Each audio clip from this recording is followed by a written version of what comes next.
ठुकराठो मां खे ख़बर ॾींदा हलूं। सजाद हुसैन मंगी जी रिपोर्ट मुताबिक़ लाइव स्टॉक खाते सखर तरफ़ां ADP स्कीम में 1988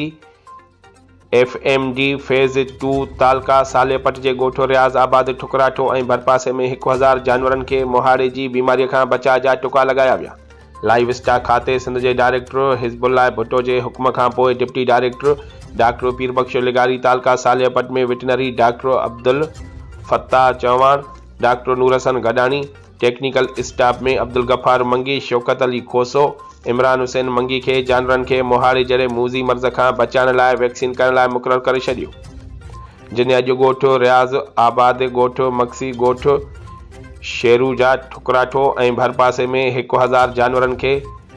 FMD वैक्सीन कई। उन मौक़े ते वेटनरी डॉक्टर अब्दुल फत्ताह चौहान ऐं टेक्निकल स्टाफ में इमरान हुसैन मंगी अख़बार वारनि खे ॿुधायो त मालदारनि खे